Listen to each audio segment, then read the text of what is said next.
Hi friends, this is Sue, and I got a little behind this week, so I wasn't quite ready for Flip Through Friday. It's Sunday now, so I guess we're going to do Flip Through Sunday, and the good thing is I've got a couple extra days to show you, so let's get started. I left off on Saturday the 13th, and the prompt was garden. So I had this little picture, I think it was from a Daphne's diary, and I just made a little tuck spot from there. And I had this in my stash. This is just a paper bag that I took a page from a book and sewed around the edge there and glued it in.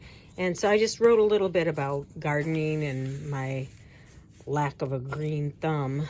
I know this is the time of year when most gardeners are planting their summer gardens, and yeah, I kind of did that when I was younger, and I was all gung-ho at first, and then kind of it all petered out, so I don't do too much of that anymore. A few little herbs, and that's about it.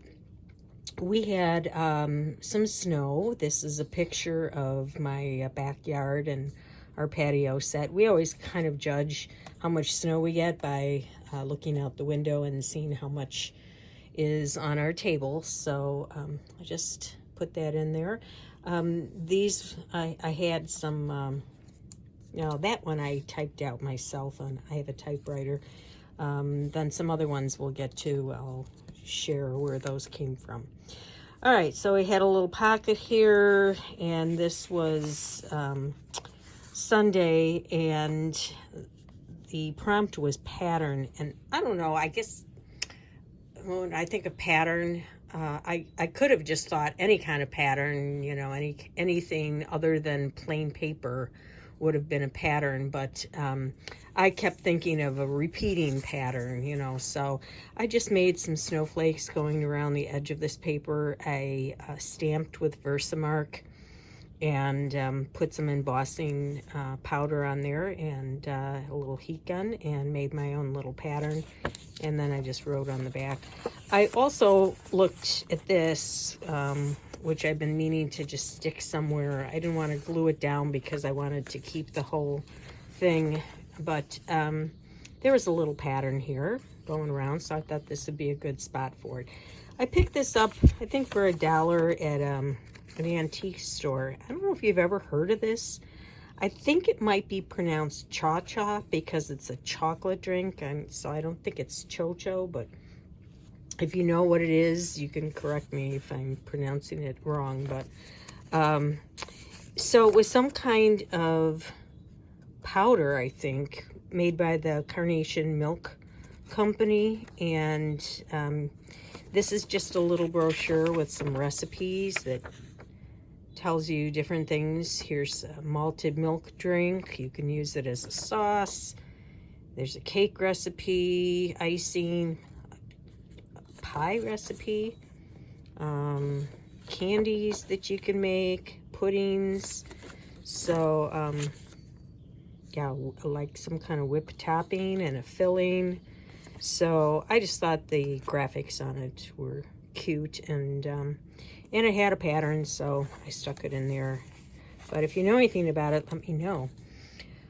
The next day, the prompt was opposites, and I happened to be listening to a video of someone who was in Australia, and she was not complaining, but commenting on how hot it was there.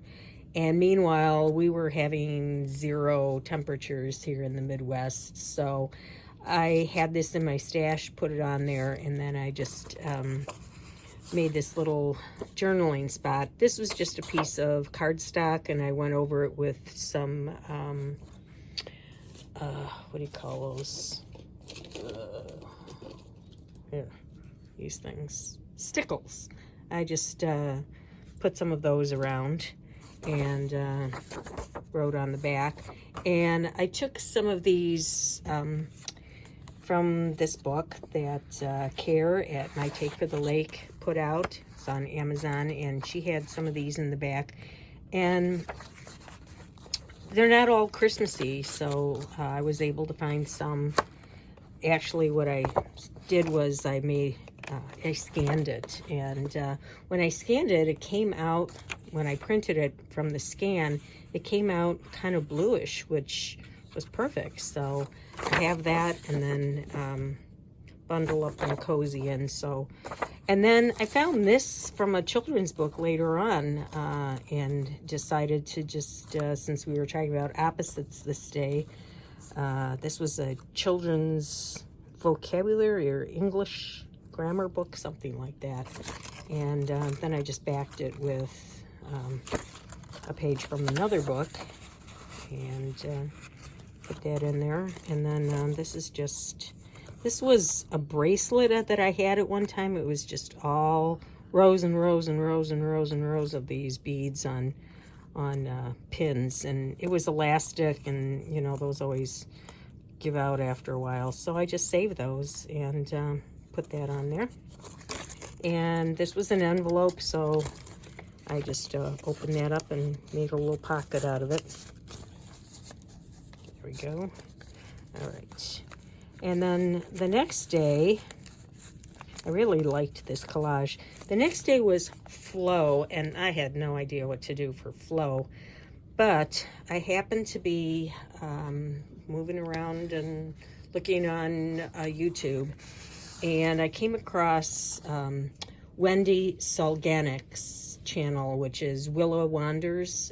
She is the person who puts out Fodder School 1, 2, and 3. It's a year-long art class that you can take with a different artist for each month, and I'm doing that right now. But anyway, I took notes on something that she was reading from on her channel, and she was talking about the flow state, and a state of mind that you kind of get into when you're in the crafting or art process. And it can really apparently bring down your blood pressure, emit endorphins, and all kinds of things that are good for you. So yeah, it's I'll link it at the end if you want to go and watch. There was a lot of good information in there. So so that kind of went together for flow. The next day was whimsical, and again I thought of Kara's book, because the creatures are very whimsical, and they're not all Christmassy. Some are just wintry themed. So I found this little picture and loved it, so put that in there. And then I made this little tag, and I happen to have a T tag, and I was actually going to use the other side, and wasn't real happy when I cut that down. And so I flipped it over, and it had the word English perfectly centered, and it kind of picked up the tones from here. So I thought, well, I'm gonna go with that side. And yeah, and then I just yeah, then there's another one inside here. So, and I just wrote on that. The next day was borders. And I have a lot of stamps, and I do like kind of creating borders on some of my pages that stick out a little bit. And normally I would maybe just use up some stamps and go down the one side or the one edge, but I decided to go all the way around because I have a lot of green stamps. And this was just a piece from a notepad, and this was a playing card. So I just glued that on there and made a little tuck spot. This is just a journaling card. And then I decided to continue the border theme and write a little bit about what's going on in the borders and down, you know, all the politics of it, which I won't get into there, but just my thoughts on that.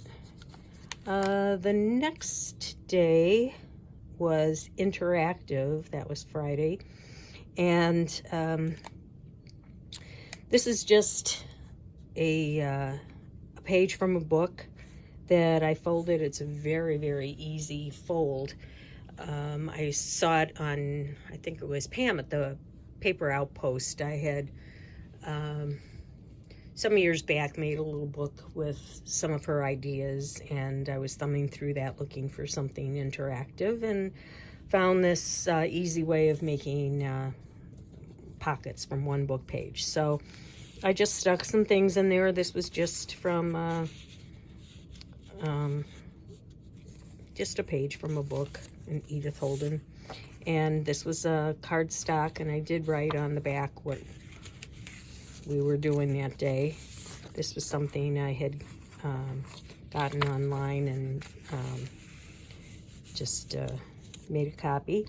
And then I found this in a book, a little Starlight poem, you know, the one we're all familiar with. And then I found this that I had cut out from a children's book, and both sides, when I had it cut, it looked like, you know, both kids were looking at stars.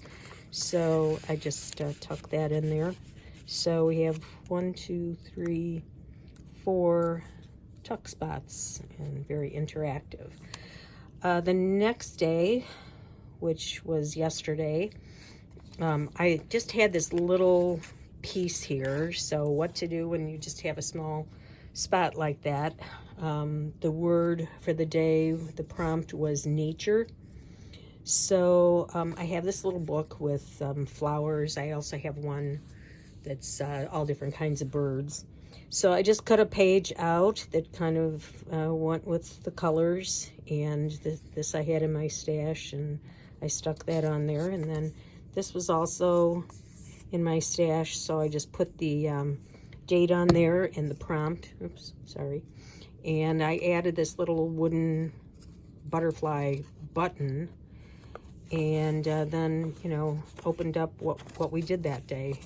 We did a lot of errands, ran from store to store, so I just tucked that in there, and that's that. So that's where we are. That's where I'm gonna pick up and do Sunday's journaling once I think of what I'm gonna do.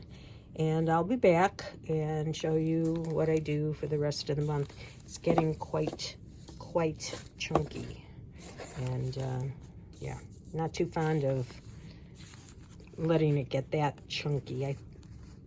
Well, I know what the problem was. I think I started out with this packaging, you know, from Amazon, and I probably should have taken out one of the layers, and it wouldn't have been quite so thick. But I do like the cushiony feel of it, and so live and learn.